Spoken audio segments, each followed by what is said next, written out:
So does London like to skank? Well, you like this one then? Little Bitch was the first song a teenage Jerry Dammers ever wrote. Now it's in the repertoire of the Ordinary Boys, a band from Worthing who weren't even born when Ghost Town was in the charts.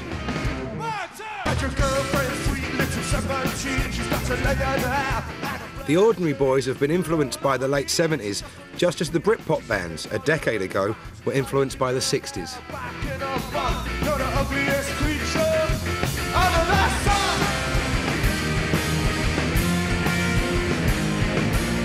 I remember hearing the Specials for the first time, and it's just one of those bands that you just kind of think that, yeah, this is the music that I was intended to listen to. Like, my ears were made for this stuff. Part of the band's route to the Specials lies in their experience of growing up on the South Coast. The area is now home to many asylum seekers and refugees, and towns like Worthing are having trouble adjusting. Read in the paper, apparently it's the most xenophobic town in England, apparently. I don't know how they work this out. Some kids I sort of used to hang out with and still do, who live in Brighton. A lot of them came over sort of when I was quite young from places like Zimbabwe and Ghana, and then when they came over they were all sort of listening to Bob Marley and a lot of modern like ragga and dance floor stuff.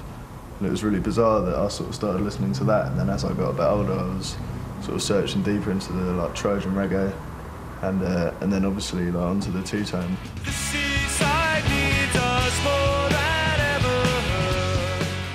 And former Special singer Terry Hall ended up appearing in an Ordinary Boys video because his son is one of their fans. I think what they sing about is as relevant today as it always has been. I mean, I was born in 1982 and yeah, it was over with, but I still have been able to apply their lyrics so much to my life.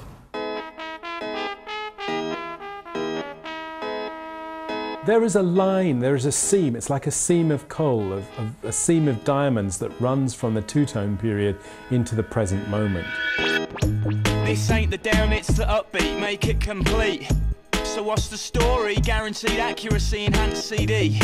The Streets record was very faithful to the spirit of two-tone. In fact, one of those songs actually has a trombone in it, which is very, very reminiscent of the trombone in Ghost Town, of the trombone of Rico Rodriguez in the Specials record. So I think there's a kind of homage there. There's an acknowledgement there of the sort of the moral centre as well as the creative innovations of that period that does still sort of circulate in the present.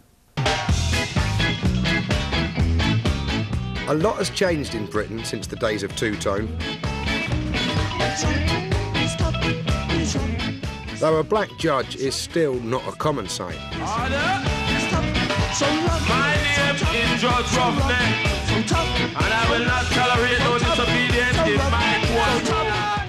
At least in music, race is now pretty much invisible. You get more Asian guys, you get more black guys, you get more white guys talking the lingo and dressing the same, and yeah, it's a bit better, a lot better. In the music business now, it's more like it doesn't matter what colour you are.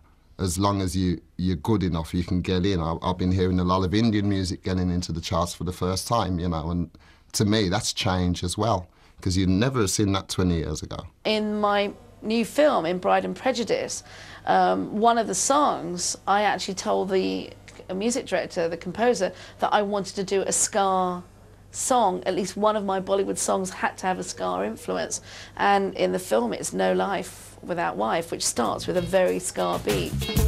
Lonely Mr. Coley from Los Angeles came to Punjab on one bent knee. He had a green card, new house, big cash, still made a wish with every falling lash. That ska influence remained part of me as a British artist, if you like.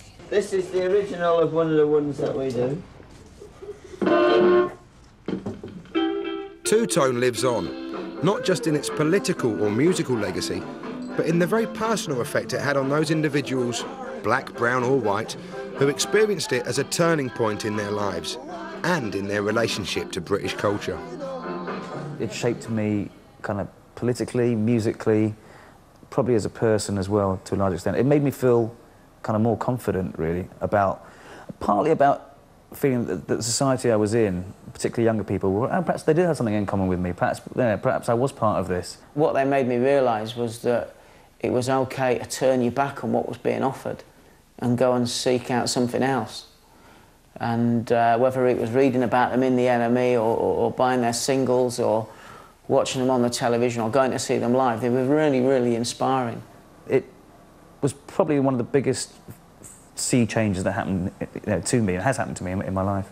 You know, for so long we've been sold on the idea that our future in terms of racial politics in Britain is defined by an American experience, by a US experience, that the US is our sort of racial destination. And that's either good, you know, we have a civil rights movement, or bad, we have race war, as prophesied by Enoch Powell. And what it seems to me that the specials show is that actually we don't have to be bound to a US future, that actually we can make our own future from our own history and from our own sort of post-industrial tempo of culture, that we can improvise and create and fold the history of things like two-tone, fold the history of things like Rock Against Racism back into that creation. For me, for my coming of age, it really was the first time there was something around that I felt a part of, and it was a part of Britishness that I could definitely buy into.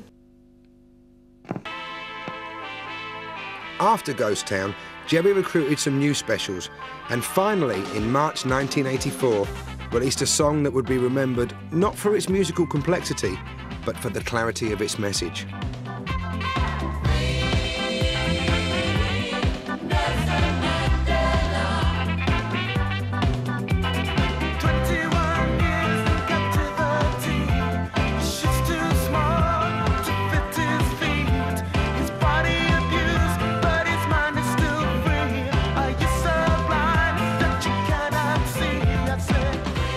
It may seem odd now, but a lot of people hadn't even heard of Nelson Mandela until Jerry Dammers brought his plight to their attention.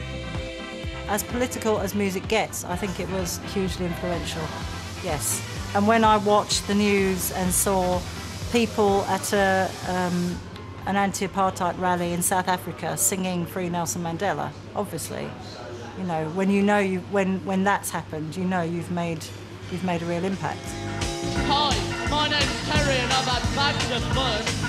Enjoy yourself. It's later than you think. Enjoy yourself while you're still in the swing. The years go by as quickly as you wish. Enjoy yourself later than you think. I'm very pleased, I think, that here we are, 25 years down the road, and enough good music was made that I think the idea of two-tone has become more real in people's minds and has become a bigger reality than the individual bands that made it up.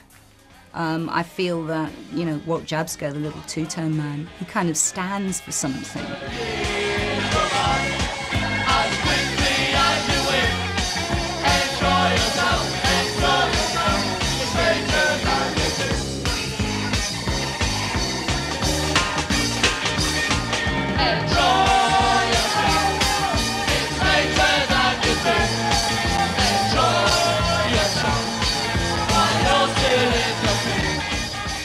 Can music really promote racial harmony? To join the debate, go to channel4.com/origination.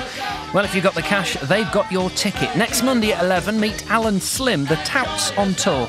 Next tonight, though, how a low-budget Bollywood film took India by storm in putting the fun in fundamental.